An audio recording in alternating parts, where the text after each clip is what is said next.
নমস্কার, আমি প্রিয়দর্শিনী বিশ্বাস মুখার্জি হানা টেলসের পক্ষ থেকে আজকে লাইভে সন্ধেবেলায় তোমাদেরকে গল্প শোনাতে চলে এসেছি। আজকে একটা বিশেষ দিন, আমাদের অত্যন্ত একটা প্রতিবাদের দিন। সারা ভারতবর্ষ জুড়ে আজকে দিনের বেলায় ডাক্তারদের স্ট্রাইক ছিল এবং রাত্রিবেলায় জায়গায় জায়গায় মেয়েরা জমায়েত হবে, কারণ আমরা জানি এটা খুব করুণ ঘটনা ঘটে গেছে। একজন মহিলা ডাক্তার নৃশংসভাবে তাকে পৃথিবী থেকে সরিয়ে দেওয়া হয়েছে। কে বা কারা করেছে সেটা তো যারা ইনভেস্টিগেশন করবে তাদের কাজ, কিন্তু সত্যি এগুলো দেখলে শিহরিত হতে হয়। এগুলো দেখলে কোথাও গিয়ে খুব মনে হয় এগুলো তো কোনো রাজনৈতিক ব্যাপার নয়, বা এগুলো কোনো রকম জেন্ডার তো বটেই, মহিলা বলেই তাকে এভাবে চলে যেতে হলো, রেপড হতে হলো। তবে এগুলো তো কোনো ধর্মর ব্যাপার না। সে হিন্দু হোক, মুসলিম হোক, খ্রিস্টান হোক, বৌদ্ধ হোক, সে যে ধর্মেরই হোক না কেন, সে মেয়েটি কাউরির বাড়ির মেয়ে। তার নিজস্ব পরিবার আছে, তার নিজস্ব স্বপ্ন আছে। সে কত কষ্ট করে ডাক্তারি পাশ করেছে। Hello Som Shubhra Chakraborty sir, welcome to my life. তো তাকে কত কষ্ট করে ডাক্তারি পড়তে হয়েছে, এবং সেই মেয়েটিকে যখন পৃথিবী থেকে চলে যেতে হচ্ছিল, যখন সে আপ্রাণ চেষ্টা করছিল বাঁচার, আমার শুধু এইটাই বারবার সেদিন থেকে মনে হয়েছে শোনার পর থেকে। বললাম তো, কোনো পার্টি, কোনো রং, কোনো জাতি, ধর্ম আমি বুঝি না। আমি বুঝি যাকে চলে যেতে হয় সে কতটা তাকে অসহায়ভাবে সে চেয়েছে বেঁচে থাকতে, এবং শেষ মুহূর্তে যখন সে বুঝেছে যে সে বেঁচে থাকতে দিচ্ছে না তাকে, মানে তাকে মেরে ফেলা হচ্ছে, তাকে চলে যেতে হচ্ছে পৃথিবী থেকে, তখন তাকে কতটা কষ্টর মধ্যে দিয়ে তাকে চলে যেতে হয়েছে। এবং সেইটা ভাবতে গিয়ে মনে হয় যে সত্যি আমরা কেন এরকম করি, কেন আমরা ছোটবেলা থেকে আমরা আমাদের ছেলে মেয়েদেরকে সেই শিক্ষাটা দিই না। আজকে একজন আমাকে ফেসবুকে লিখেছে, এটা কি মা বাবাকেও শিক্ষা দেয়? শিক্ষার প্রশ্নটা আসছে না। এই যে আমরা ছেলে মেয়ের মধ্যে দূরত্ব তৈরি করি, এটা আমার ছেলের সঙ্গে আজকে আলোচনা হচ্ছিল, আমার ছেলেই বলছিল, তাতে কৌতূহল বেড়ে যায়।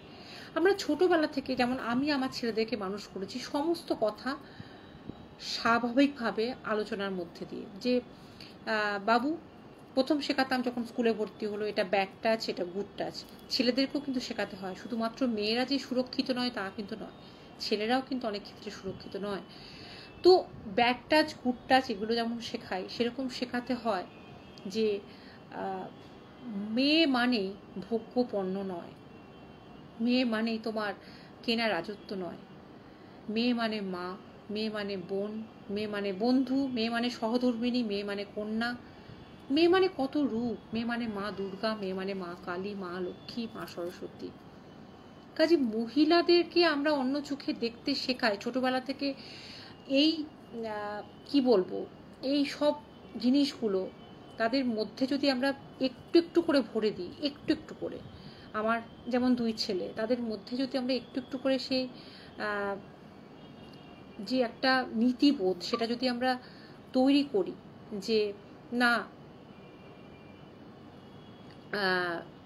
নীতিবোধ যদি তৈরি করি যে কোনো মহিলাকে সম্মান করো, কোনো মহিলা, আমার ছেলে একটা খুব ভালো ঘটনা মনে পড়ে গেল, যে সে যখন স্কুলে পড়তো, এই যে আজকে আমি আরেকটা মোবাইল নিয়ে আসতে ভুলে গেছি দেখতে, আজকে কোনো কমেন্টস দেখতে পাবো না। তখন ওকে একজন বলেছিল মা দুর্গা তৈরি হচ্ছিল না, তাকে আমার ছেলেকে তখন একজন কি একটা খারাপ ছবি দেখিয়েছিল। তখন আমার ছেলে কিন্তু নার্সারি স্কুলে পড়ে। তখন মেয়েটা বোধহয় কোনো জামা কাপড় নেই, এরকম একটা ছবি দেখিয়েছিল, কোনো একটা সেরকম ধরনের কোনো একটা ইংলিশ মুভির একটা স্টিল পিকচার। তো ও তখন বলেছিল যে মা দুর্গাকে যখন তৈরি করা হয় তখনও জামা কাপড় থাকে না, কাঠামোর মধ্যে মাটি লেপা হয়, তার শরীরের একটা একটা করে অংশ তৈরি হয়। তখন যেমন আমি খারাপভাবে দেখি না, মা ভাবেই দেখি, সেরকম এটাকেও আমার খারাপ লাগলো না, খুব স্বাভাবিক মনে হলো। কারণ আমাদের প্রত্যেকের মানুষের শরীরেরই কিছু নির্দিষ্ট অংশ থাকে, সেগুলোই আছে, এর বাইরে কিছু নেই। তার কারণটা হচ্ছে ওইটুকু বাচ্চার মধ্যে দিয়ে কথাটা বেরিয়েছিল, তার কারণটাই হচ্ছে ওর মধ্যে কৌতূহলটা আমরা নষ্ট করে দিয়েছিলাম। আমরা ওর মধ্যে এই এথিক্সটা তৈরি করেছিলাম যে না, মেয়েদের কি করে সম্মান করতে হয়, এবং মহিলা বলতে আলাদা কিছু, তার বাথরুমে একটা ফুটো করে তাকে মানে সচেতন যখন সে নয়, যে তখন তাকে দেখা, এই নিয়ে একটা স্কুলে আমার ছেলের সঙ্গে, আমার ছেলে খুব বিপদে পড়েছিল। সে স্কুলটার নাম করব না আমি। সে স্কুলে কিছু ছেলে ব্লু ফিল্ম দেখতো এবং মেয়েদের বাথরুমে একটা ফুটো করে মেয়েদের বাথরুমে গিয়ে দেখতো। তো সেটা ও নালিশ করে দিয়েছিল হেড স্যারকে, এবং সে ছেলেগুলো এমন পিছে লেগে গেছিল এবং শেষ পর্যন্ত আমাকে এমন অবস্থা হয়েছিল যে ওকে বেতারা রকমের হুমকি দেওয়া, যাচ্ছে তাই অবস্থা। অ্যানুয়াল পরীক্ষার সময় আমাকে পুরো ওদের সাইকেল স্ট্যান্ডে বসে ওকে পরীক্ষা দিয়ে নিয়ে আসতে হয়েছিল। তার কারণটা হচ্ছে কি না, আমার ছেলে সেই সব ছেলেদের বিরুদ্ধে প্রতিবাদ করেছে যারা ক্লাসে বসে ব্লু ফিল্ম দেখে, এবং সেই ছেলেরা আমার ছেলেকে তখন ক্লাস 7-এ পড়ে, ওকে বলেছিল যে তোমার মেয়েরে আমি হাড় ভেঙে দেবো প্রত্যেকে। এবং সেটা একটা গ্যাং ছিল 16-17 জনের, তাদের সঙ্গে নিশ্চয়ই আমার একা ছেলে পারবে না। তাই অ্যানুয়াল পরীক্ষার দিন কটা ওদের স্কুলের একজন স্যারই বলেছিলেন তুমি এই স্কুলে আর পাঠিও না, কারণ এই স্কুলে পাঠালে ওর জীবনের সংশয়, এবং সেই স্কুল থেকে আমি ছাড়িয়ে এনেছিলাম। সেই শেষ কটা দিন, যে কটা দিন অ্যানুয়াল পরীক্ষা দিতে হয়েছিল, আমাকে সাইকেল স্ট্যান্ডে বসে থাকতে হয়েছিল। সাইকেল স্ট্যান্ডের সমানে বসে থাকতাম, সাইকেল গ্যারেজে। ছেলেটার পরীক্ষাও তো আমি গার্ড দিয়ে নিয়ে আসতাম। কি অপরাধ ছিল না, মেয়েদের সম্বন্ধে কটূক্তি, মেয়েদের বাজে ছবি, বাথরুমে ফুটো করে মেয়েদেরকে দেখা, তারপরে ব্লু ফিল্ম দেখা, এগুলো হেড স্যারকে নালিশ করেছিল। হেড স্যার কিছুই স্টেপ নেয়নি, বরঞ্চ উল্টে তারা যখন আমার ছেলেকে কি একটা বলেছিল, ব্যাগে চাকু ঢুকিয়ে দিয়েছিল, টুনিবার ঢুকিয়ে দিয়েছিল, কী সব ঢুকিয়ে দিয়েছিল, তার জন্য হেড স্যার বলেছিল তুমি চাকু নিয়ে এসছো, এবং বলেছিল যে 100 টাকা না কি না 100 টাকা না 50 টাকা কি একটা বলেছিল যে দীপ্তদীপ চুরি করেছে। মানে ভাবতে পারো যে আমাদের বাড়ির ছেলে, সে 50 টাকা কি 100 টাকা চুরি করবে, এবং হেড স্যার নাকি ওকে ডেকে পাঠিয়েছিল এবং মারার উপক্রম হয়েছিল। মানে কতটা করাপশান থাকলে এটা হয়, যে সেই হেড স্যার সে ছেলেগুলোকে জানতো যে তাদের বাবারা প্রভাবশালী, এবং তাই তারা ব্লু ফিল্ম দেখাতে, নালিশ করাতে উল্টে আমার ছেলের উপরই রাগ এসে পড়েছিল যে কেন আমার ছেলে তাদের বিরুদ্ধে প্রকাশ্যে নালিশ করলো। এবং তাকে বলা হয়েছিল তুমি ব্যাগে চাকু এনেছো, ওর ব্যাগে চাকু ঢুকিয়ে দেওয়া হয়েছিল, তুমি টুনি বাল্ব এনেছো, ভাঙা টুনি বাল্ব, আর ভাঙা টুনি বাল্ব এনেছো কি লোককে মারার জন্য, আর তুমি 100 টাকা না 50 টাকা কি চুরি করছো, কি একটা বলা হয়েছিল। তাই যে স্কুলের হেডমাস্টার এরকম করাপ্টেড, সেখানে আমি রাখাটাকে সুরক্ষিত বলে মনে করিনি। সেই কারণে আমি সেখান থেকে কোনো রকমে, ওদের একজন স্যার আমাকে বলেছিলেন তুমি এখানে পাঠিও না, কারণ তোমার ছেলে যে ধরনের মোরালিটি নিয়ে জন্ম নিয়েছে, যেভাবে না বড় হয়েছে, যেরকম ও কথাবার্তা বলে, সেই কথাবার্তার এখানে কোনো রকম দাম নেই, কেউ দাম দেবে না, বরঞ্চ তাকে উল্টে ওকে কিন্তু পুরো রাস্তায় ওকে 16-17 জন মিলে পেটাবে, কারণ ও ধরিয়ে দিয়েছে। তো এইসব মোরাল ব্যাপারগুলো এখানে চলে না। তো তুমি ওকে গার্ড দিয়ে পরীক্ষা দিয়ে তারপরে নিয়ে যাও। আমি ওকে গার্ড দিয়ে পরীক্ষা দিয়ে নিয়ে যেতাম এবং ওকে সেই স্কুল থেকে বের করে এনেছিলাম।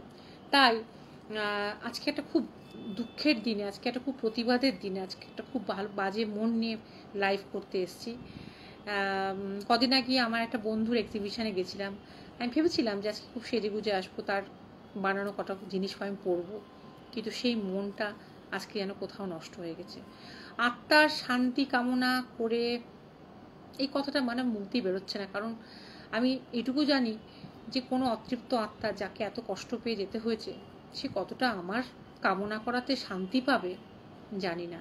তবে প্রকৃত দোষীরা যখন ধরা পড়বে, তখনই হয়তো তার আত্মা একটু হলেও শান্তি পাবে।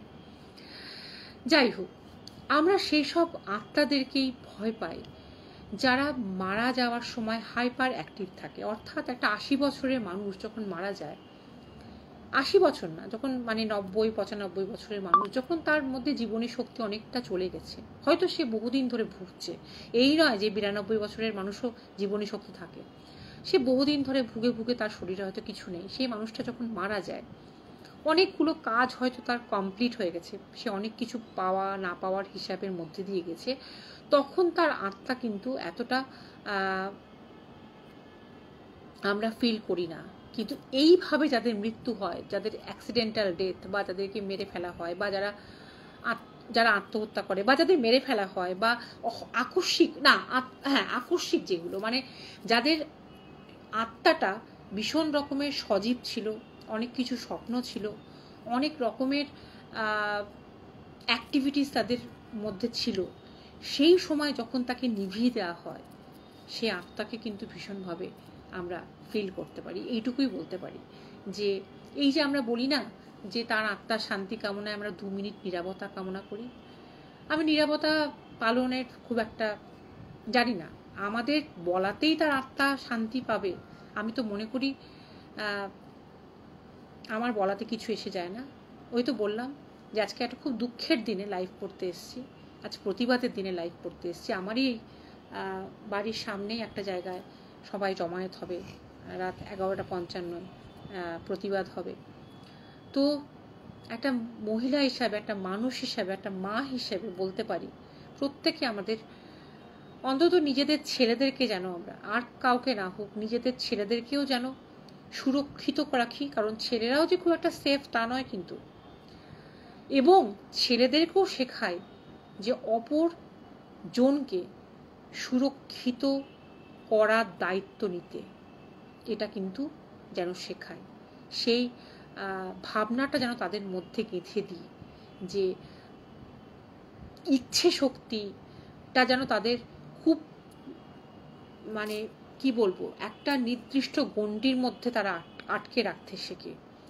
ইচ্ছে মতন যে সব কিছুকে পাওয়া যায় না, ইচ্ছে মতো যে সব কিছুকে জোর করে নেওয়া যায় না, নৃশংস হওয়া যায় না, সেই নৃশংসতাটা যেন আমরা নিজেদের মধ্যে মেরে ফেলি, এবং আমাদের প্রত্যেকটা মানুষের মধ্যে যেন আমরা চেষ্টা করি, আমাদের বিশেষ করে আমরা যারা মা, আমাদের ছেলে এবং মেয়ে উভয়ের মধ্যে একটা সহমর্মিতা, কিছু নীতিবোধ, সেগুলো ছোট্টবেলা থেকে যেন তৈরি করি, এবং তাতে তাদের সঙ্গে অ্যাডাল্ট আলোচনা বলে কিছু হয় না।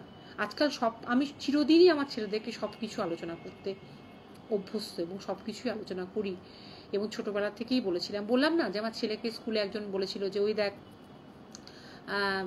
ওই মেয়েটা বাথরুমে এরকম ফুটো দিয়ে দেখা যায়, ওরকম করে, ওরকম দেখা যায়, দেখ ওই জায়গাটা দেখ।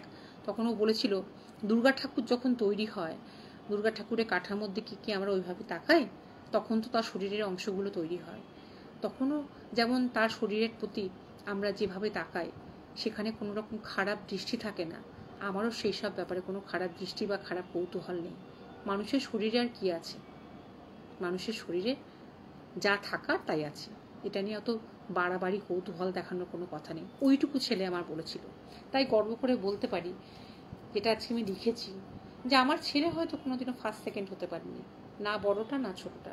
চিরদিনই রেজাল্টের দিনে আমি রেজাল্ট আনতে যেতাম না, আমার এই নয় যে তাদের কোনো আমার চাপিয়ে দিতাম কিছু, কিন্তু আমার খুব মনে মনে একটা ইচ্ছে হতো যে আমার ছেলেটাও কোনোদিনও ফার্স্ট হোক, ফার্স্ট প্রাইজ যদি কোনোদিনও পায় তাহলে আনতে যাব। কোনোদিনই পাইনি, আর কোনোদিন পাবেও না, কিন্তু এইটুকু করতে পেরেছি যে আমার 2 ছেলেকে আমি এইভাবে মানুষ করতে পেরেছি যে তারা এখনো পর্যন্ত মানুষকে মানুষ জ্ঞান করে, প্রত্যেকে তার ন্যায্য সম্মানটুকু দেয়, কখনো কাউকে ভোগ্য পণ্য হিসাবে গণ্য করে না। এইটুকু শিক্ষা দিতে পেরেছি, এটাতেই মনে হয় যে মা হিসাবে হয়তো কিছুটা সার্থক হতে পেরেছি। যাই হোক, আজকে একটা গল্প করব, যেটা আমার একটা সময় জীবনে আমার খুব অদ্ভুত অভিজ্ঞতা এই প্রসঙ্গে আসলো। বিয়ের আগে আমি যখন ড্রাইভিং শিখতাম, খুব ভোরবেলা, তখন আমাদের ওইখানটা বেশ ফাঁকা ফাঁকা ছিল, আমি গাড়ি নিয়ে অনেক সময় বেরিয়ে যেতাম, এবং অনেক দূর অনেকটাই আমি শিখে ফেলেছিলাম, শুধু আমার মাত্র লাইসেন্সটাই হয়নি। আমার সঙ্গে কে শুয়ে আছে দেখবে, দাঁড়াও দেখাই, এই দেখো গোল্ডি, এই দেখো গোল্ডি বুড়ো, ঠিক আছে? গোল্ডি বুড়ো আমার শুয়ে আছে লাইভে। গোল্ডি বুড়োর পিঠে হেলান দিয়ে আমি লাইভ করছি। তো আমি কিন্তু আজকে কারোর কমেন্টস দেখতে পাচ্ছি না, কারণ আরেকটা মোবাইল আমার কাছে নেই। ভুল করে আজকে আমি এতটাই অন্যমনস্ক ছিলাম না যে মোবাইলটা নিয়ে বুঝতে পারিনি। তো ড্রাইভিং যখন আমার প্রায় মোটামুটি অনেকটা শেখা হয়ে গেছে, আমি ভোরবেলায় যখন যাই তখন কিছু ছেলে আমাকে ফলো করা শুরু করলো। বয়সটা খুবই অল্প ছিল এবং এমনভাবে ফলো করা শুরু করলো, বাড়িতে ফোন আসা শুরু হলো। তখন কিন্তু এমন এমন নাম্বার থেকে ফোন আসতো যে আমি বুঝতেও পারতাম না, কারণ পিসিও থেকে ফোন করতো যে তুমি আজকে এই ড্রেস পরে গেছিলে, তুমি আজকে ওই ড্রেস পরে গেছিলে, তোমাকে আজকে এরকম লাগছিল, তোমাকে ওই কালারটা খুব স্যুট করে, তোমাকে আমরা দেখার জন্য দাঁড়িয়ে থাকি। এবং দেখতাম হঠাৎ করে গাড়ি যখন চালাচ্ছি সামনে ইচ্ছা করে এসে কেউ সাইকেল নিয়ে ক্রস করতো বা এমনি এমনি করে নাচানাচি করতো, শুধুমাত্র আমাকে বিপদে ফেলার জন্য। তাতে কিন্তু আমি ভয় পাইনি, ভয় পাওয়ার মেয়ে আমি ছিলাম না। এবং একটা সময় পর দেখলাম, আমি জানি না আমার গলাটা শোনা, আমি কিছুই কমেন্টস দেখতে পাচ্ছি না, তো আমার সাউন্ড ক্লিয়ার আসছে না তাও বুঝতে পারছি না। একটা সময় পর দেখলাম একদিন রাস্তায় বেরিয়ে দুটো ছেলে মোটরসাইকেল করে পিছন থেকে ধাওয়া করতে, তখন আমাদের বেললাগা খুব ফাঁকা ছিল, ধাওয়া করতে করতে এসে আমার বাড়িতে, আমি ভাড়া বাড়িতে থাকতাম, আমি সেদিন ভয়ে কেঁপেছিলাম। কারণ আমার ভাড়া বাড়িতে যেহেতু কেউ থাকতো না, মানে মা ওয়ার্কিং ওম্যান ছিল, বাবাও চাকরি করতেন, তো ন্যাচারালি আমাদের একটা কোলাপসুল গেটে তালা লাগিয়ে আমি ঢুকে পড়েছি তাড়াতাড়ি করে, কারণ ছেলে দুটো ধাওয়া করছে দেখে। তো আমি দেখছি ওরা পুরো একদম গেট পর্যন্ত এসে গেছে, আর আমি একটা কোলাপসুল গেটের তালার কত জোর থাকে বলো। তো ওই ভাড়া বাড়িতে সিঁড়ি দিয়ে কে উঠলো কি না উঠলো সেটা কিন্তু কেউ দেখবে না, কারণ কমন প্যাসেজ ওটা। তো ওরা কিছুক্ষণ দাঁড়ালো, সিঁড়ির মুখে আমার বাড়িটাকে চিনে চলে গেল। তারপরে যে অত্যাচারটা শুরু হলো, hello Susmita, hello Sucharita, hello গীতাদি, হ্যালো শশী, তারপরে যে অত্যাচারটা শুরু হলো সেটার জন্য গাড়ি চালানো আমি শেখা বন্ধ করে দিলাম, গাড়ি চালানোই বন্ধ করে দিলাম। তুলে নিয়ে যাব, এই একটা কথা কোথাও গিয়ে আমাকে সেই সময় এতটাই ট্রমাটাইজড করেছিল বিয়ের আগে, তখন আমার বয়স খুবই অল্প। আমার গাড়ি চালানোর যে একটা খুব প্রয়োজন ছিল, সোনালিদি হ্যালো, গাড়ি চালানো শিখে আমার খুব প্রয়োজন ছিল গাড়ি চালানোটা শেখা, কারণ প্রয়োজনেই শিখেছিলাম, শখে শিখেছিলাম, মা বাবা অনেক কষ্ট করে শিখিয়েছিল টাকা পয়সা দিয়ে, কিন্তু আমি কমপ্লিট করতে পারিনি। কারণ তারা আমার পোশাকের বিবরণ দিত আমি কি পরে আছি, কি পরে যাচ্ছি, এবং ক্রমাগত থ্রেটনিং আসতো, এবং পুলিশকে জানিয়েও কিছু সেই সময় সুরাহা তেমন হয়নি। তুলে নিয়ে যাব, আমি এই রিস্কের মধ্যে আর যেতে পারিনি, কারণ সত্যি কিছু জিনিসের সঙ্গে না বোধহয় লড়াই করা যায় না। তাই এখন বোধহয় সেই সময়টা এসেছে যে মেয়েদেরকে রান্না শেখানোর আগে ক্যারাটে শেখানো খুবই দরকার। আমি বলছি না যে ক্যারাটে শিখলে সমস্ত সমস্যার সমাধান হবে, সমস্ত সমস্যার সমাধান সেদিনই হবে যেদিন আমাদের মানসিকতার পরিবর্তন হবে, যেদিন আমাদের মন মানসিকতা, আমাদের পুরো সমাজটা বদলে যাবে। প্রত্যেকে কাজের মধ্যে এনগেজ থাকবে, প্রত্যেকে নির্দিষ্ট কাজ, সবসময় চাকরি পাবে তার কোনো মানে নেই, কিন্তু ফাঁকা মাথা হচ্ছে শয়তানের ঘর, ফাঁকা মাথা নিয়ে বসে থাকলে নানা রকম বদমাইশি বুদ্ধি আসে। তাই শুভ চিন্তা উদয় হওয়াটা প্রত্যেকের খুব দরকার। তাই সেই সময় আমাকে ড্রাইভিং ছাড়তে হয়েছিল।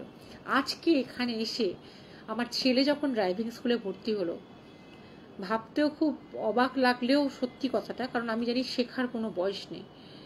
আমি যেমন আমার ড্রাইভিং স্কুলে আমিও ভর্তি হলাম, কারণ সেই সময় আজ থেকে কত বছর আগে, ধরো 20 বছর 21 বছর আগে যে জিনিসটাকে আমি ছেড়ে দিয়ে এসেছিলাম আমি পুরোপুরি ভুলে গেছি, কিন্তু শিখতে দোষ নেই। তাই ড্রাইভিং স্কুলে আজকেও আমার ক্লাস ছিল, কালকে 15ই আগস্ট, কালকে ক্লাস নেই, ছেলের সঙ্গে ভর্তি হয়েছি। দেখি আর একবার নিজেকে একটু যে শিখতে পারি কিনা, সেই অপূর্ণ স্বাদটা পূরণ করতে পারি কিনা। যেমন বিকেলবেলা আজকে আমি প্রথম যে গানের একজন টিচারের সঙ্গে যোগাযোগ করলাম এবং গানে ভর্তি হলাম। হয়তো আমার এই সপ্তাহ থেকে গানের ক্লাস শুরু হবে, কারণ আমি মনে করি সব সময় যে শেখার কোনো বয়স নেই, এবং কোনো সময় ফাঁকা মস্তিষ্কে বসে থাকি না, সবসময় কিছু ক্রিয়েটিভিটির মধ্যে থাকতে ভালোবাসি। এবং ক্রিয়েটিভিটির মধ্যে যারা থাকে, এই যেমন সুস্মিতা দেখতে পাচ্ছি, আমার একটা ছোট্ট বোন, কি সুন্দর ওর হাতের কাজ, যারা এইসব নিয়ে থাকে না, যারা নিজেদেরকে নিয়ে ব্যস্ত থাকে। গীতাদি কি সুন্দর লেখে, সুচরিতা সারাক্ষণ নিজের পোষ্য নিয়ে বা নিজের জীবন নিয়ে ব্যস্ত, উষসী চাকরি নিয়ে ব্যস্ত, সোনালি দিদি কি সুন্দর একটা জীবন নিয়ে ব্যস্ত, মেয়েকে নিয়ে ব্যস্ত, তার জীবনে বহু কিছু করেছে। প্রত্যেকেই জীবনের কিছু না কিছু নিয়ে তার সফল। এইসব মানুষদেরকে আমি খুব শ্রদ্ধা করি, কারণ এইসব না থাকলে না যত বাজে চিন্তার উদয় হয়।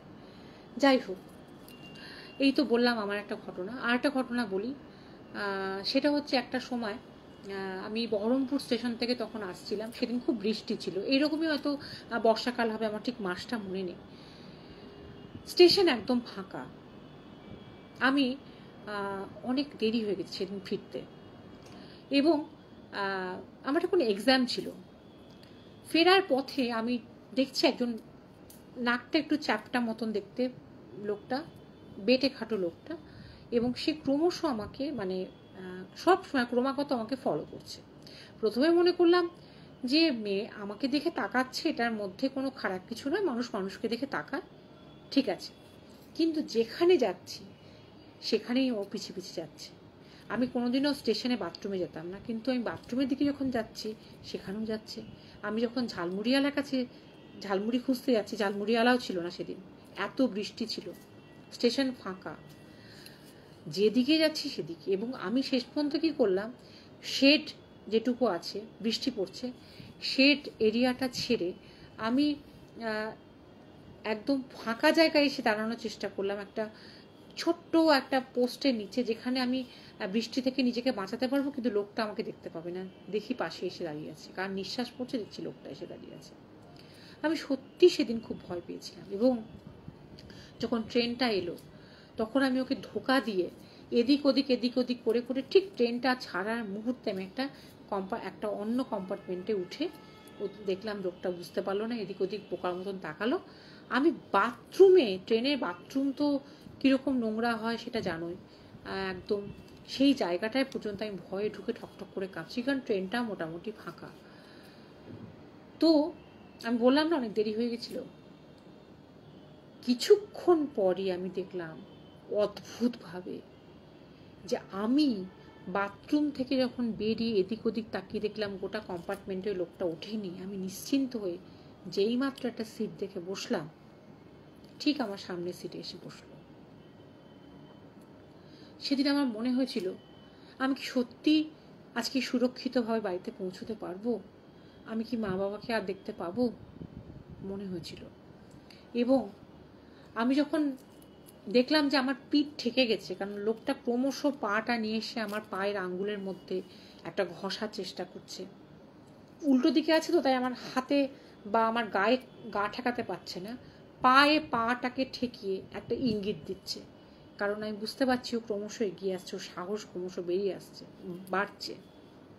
তখন আমি হঠাৎ করে একটা চিৎকার দিই, এবং ওই প্রান্তে কয়েকটা লোক বসেছিল, তারা এই চিৎকার শুনে চলে আসে। আমি তখন চিৎকার করে বলি, এই লোকটা তখন থেকে আমাকে ধাওয়া করছে। তখন ওই চিৎকারে ও তখন ঘাবড়ে গেছে, ও বুঝতে পারিনি যে আমি ওরকম করে চিৎকার করতে পারি। সেদিন চিৎকার করার স্কোপ ছিল হয়তো আমার, অনেকে থাকে না। অন্য অন্য কম্পার্টমেন্টে ভিতর দিয়ে যায় এখানে লোক ছিল, তারা আমার চিৎকার শুনে চলে এসেছে, এবং ওর তখন ওকে ধরেছে করে। তখন দেখা গেল যে ও কিন্তু যে জায়গায় চাকরি করে, এবং রেলে যে জায়গায় চাকরি করে, ও রেলেই চাকরি করে, হ্যাঁ রেলেই চাকরি করে, একটা কি পোস্টে চাকরি করতো আমার এখনও মনে আছে। আমি বলেছিলাম যে আপনার সম্বন্ধে আমি কমপ্লেন করব, যে আপনি তখন থেকে আমাকে ভয় দেখাচ্ছেন, এবং তখন থেকে আপনি আমার সঙ্গে অসভ্যতা করার চেষ্টা করছেন, এবং ক্রমশ স্টেপ বাই স্টেপ এগোচ্ছেন। তখন কিন্তু আমার চোখ দিয়ে জল বেরিয়ে আসছে, ভয়ে চোখ ফেটে জল বেরিয়ে আসছে, তাও আমি কোনোরকমই নিজেকে শক্ত রেখে চিৎকারটা করেছিলাম বলে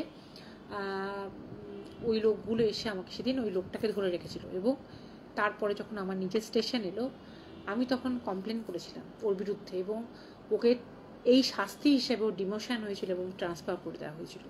কিন্তু তারপরে 7 দিন কিন্তু আমি বাড়ি থেকে যাইনি, আমার জানি না কেন সেই স্মৃতিটা ভুলতে আমার অনেক সময় লেগেছিল। আজকেও দেখো না, আজকেও কেমন তরতাজা রক্তের মতো বা দগদগে ঘায়ের মতো সেই মুহূর্তটা মনে আছে বলেই তোমাদের সঙ্গে শেয়ার করতে পারছি। বা আর একবার হয়েছিল যে আমি যখন চেম্বারে কাজ করছি, তখন আমার 2 ছেলে হয়ে গেছে, এটা বলছি 2017 ঘটনা। চেম্বারে কাজ করছি, আমি কি করতাম, আমি সন্ধেবেলায় বলতাম যে দেখো আমি না চেম্বার থেকে ফেরার পথে হেঁটে হেঁটে আসবো। তো ও বলতো যে ঠিক আছে। ও কোনোদিনই আমাকে কোনো কাজে বাধা দিত না, কোনোদিনই আমি মোটা হয়ে গেলেও আমাকে কথা শোনায়নি। হ্যাঁ, ফিগার কারেকশান করার চেষ্টা করলে সবসময় উৎসাহ দিত, ঠিকঠাক ডায়েট বলে দিত, বরঞ্চ কম খেলে বকতো, কারণ ডাক্তার তো জানে যে একটা ব্যালেন্স ডায়েট করতে হয়। তো খুব খুশি হতো আমি হাঁটাহাঁটি করলে। তা এইটাও খুব একটা খুশি হতো না, আমি দেখতাম ওর মুখ দেখে বুঝতে পারতাম যে আমি একা একা বেরিয়ে আসছি। এবং সেদিন আমার কোনো একটা কারণে শরীরটা ভালো লাগছিল না। আমি আমার চেনা জায়গায়, বুঝতে পারছো তো, চেনা জায়গাতেই আমরা নিজেরা কতটা অসুরক্ষিত। চেনা জায়গায় আমরা বড় রাস্তা ছেড়ে আমি একটা ছোট্ট রাস্তা দিয়ে, যে রাস্তা দিয়ে খুব একটা লোক চলাচল করে না, একদিকে পুকুর, অন্ধকার অন্ধকার থাকে, এখন তো স্ট্রিট লাইট সব জায়গাতেই আছে, সেই রাস্তা দিয়ে আসতে গেছি। আচ্ছা, তাই যদি হয়, তাহলে তোমার যদি শরীর খারাপই করে, তুমি শর্টকাটই যদি করো, তাহলে তোমার কিলোমিটারটা তোমার কভার করছে না, তুমি যত কিলোমিটার কভার করতে চাইছো, তাহলে তুমি সেদিনটা অফ দাও, তুমি সেদিনটা টোটো করে চলে এসো। কিন্তু আমার বোকার মতন আমি বাজারের রাস্তা ছেড়ে, লোক চলাচল রাস্তা ছেড়ে আমি সাইডের রাস্তা দিয়ে যাওয়া শুরু করলাম। এবং সেখানে 3টে ছেলে, যাদের মুখ দিয়ে অসম্ভব নেশার গন্ধ বেরোচ্ছিল, তারা 3টে ছেলে ক্রমশ আমাকে ঘিরে ধরে। এবং পুকুর পাড়ের রাস্তা, খুব একটা চওড়া নয়, এবং আমি যদি আরেকটু সাইড নিই তাও জায়গা নেই, মানে ওরা 3জন মিলে পুরো ঘিরে ধরেছে। সেই দিনও কিন্তু আমি, ওরা আমার দিকে এগিয়ে আসছে দেখে আমি বীভৎস চিৎকার করেছিলাম। এবং চিৎকারে কোথাও হঠাৎ করে ভগবানের দয়া উল্টো প্রান্ত থেকে কিছু লোক, যারা হয়তো গাছের তলায় বসে, সব লোকই নেশা করে যারা, তারা কিন্তু খারাপ হয় না, কিছু লোক আছে যারা গাছের কোনায় কোটরে বসে নেশা করে, কিন্তু তারা কিন্তু মহিলাদের সম্মান করে। আবার এমন লোকও আছে যারা হয়তো সেই অর্থে বিড়ি গাঁজা খায় না, কিন্তু তারা মহিলাদের সম্মান করতে জানে না। কিছু লোক তখন চলে আসে এবং তারা এসে, দিদি কী হয়েছে, দিদি কী হয়েছে, দিদি কী হয়েছে, মানে এরা আমাকে 3জন রাস্তা ঘিরে ধরেছে, আমাকে কিছুতেই, তখন ওরা বলার মাত্র ওরা বাইকে উঠে, মানে আমার কথাটা শেষ না হতে হতেই ওরা যে যার রাস্তা দিত। এবং আমার তখন ওইখান থেকে আমার বাড়িটা খুব একটা দূর ছিল না, কারণ আমি শর্টকাট দিয়ে আসছিলাম। তারপর থেকে আমি রাত্রিবেলায় রাস্তা দিয়ে হেঁটে আসাটা বন্ধ করি, কারণ রাস্তা দিয়ে হেঁটে আসাটা আমার কাছে মনে হয়েছিল যে আমি নিজের জায়গাতেই সুরক্ষিত না। আমি ওয়াকার কিনি এবং বাড়িতে আমি ওয়াকারে হাঁটি। সবাই বলে অক্সিজেন কম পাওয়া যায়, বাইরে রাস্তায় হাঁটতে হয়, ওয়াকারে হেঁটে কি আনন্দ পাও? এখানে আনন্দর প্রশ্ন আসছে না, এখানে সুরক্ষার প্রশ্ন আসছে। এখানে নিজের জায়গাতেই আমরা সুরক্ষিত নই, সেটাই বোঝানোর জন্য একটা দুটো উদাহরণ দিলাম, যেটা আমার কথা বলতে বলতে মনে পড়লো। এটা এই নয় যে ঠিক করে বলেছি, মনে পড়ে গেল। যাই হোক, অনেকক্ষণ কথা বললাম, আজকে বেশিক্ষণ লাইভ টানবো না, কারণ দুটো ঘটনা ইতিমধ্যে আমি বলে দিয়েছি। একটা অদ্ভুত ঘটনা বলি। কেদারনাথে শ্রাবণ মাস ধরে, মানে এই মাসটা ধরে যায়, আস্তে আস্তে বোধহয় এখন বন্ধ হয়ে গেছে। কেদারনাথে একবার হরকা বান এসেছিল, সেটা আমরা সবাই জানি। তো এটা আমি বলছি 2011 সাল। এটা কিন্তু পুরো এই প্রসঙ্গ থেকে অন্য প্রসঙ্গে চলে গেলাম। যেহেতু আমি হানা টেলসে এসেছি, তাই হানা টেলসের গল্প যেরকম বলি আমরা, যেটা আমাদের সাধারণ বিচার বুদ্ধিতে একটু অবাক লাগে, ব্যাখ্যার বাইরে, সেরকম ধরনের গল্পই, সত্য ঘটনা আমরা আলোচনা করি। সেই ধরনের একটা গল্প আমি বলে আজকে লাইভটা শেষ করব। অর্পণ বলে একটা ছেলে 2011-তে সুইজারল্যান্ড যাওয়ার প্ল্যান করে। তার বউ মৌমিতা, মেয়ে, তার নিজের 15 বছরের মেয়ে এবং মাকে নিয়ে।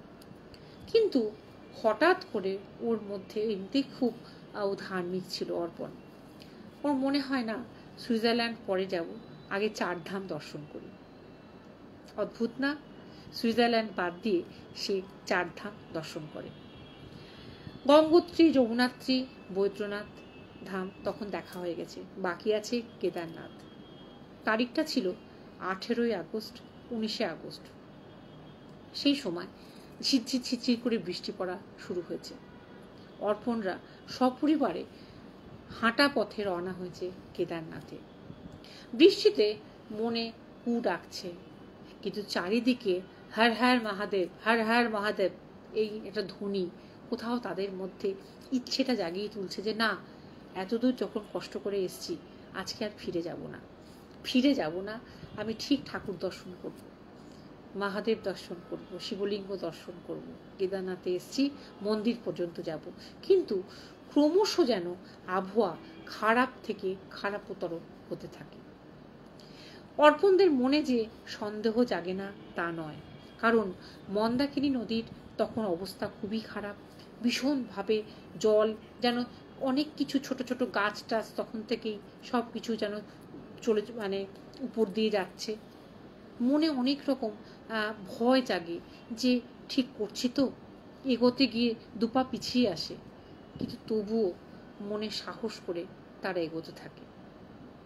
কিন্তু 19 আগস্ট হঠাৎ করে একটা ভীষণ আওয়াজে কেদারনাথে বাজ পড়ে এবং সেই সময় বিভৎস স্রোতে মানুষ, পশু পাখি, পশু, মানুষ, গাছ, ছোট ছোট হোটেল সব ভেসে যায়। সেই বানের সাক্ষী হয় অর্পণরা। কিন্তু তখন অর্পণরা অনেকটা উপরে উঠে গেছে, দেখছে ভেসে যাচ্ছে, কিন্তু সেই সময়তেও অর্পণ কিন্তু নিজের মনোবল ঠিক রেখে একটা উঁচু শক্ত হোটেলে আশ্রয় নেয় যে যাকে যা হওয়ার হচ্ছে, তাকাবো না, মনে জোর রাখি, আজকে রাতটা গেলে হয়তো ঠিক হয়ে যাবে। কিন্তু খুব দুঃখজনকভাবে সেই রাতে সেই হোটেলটা ধূলিসাৎ হয়ে যায়।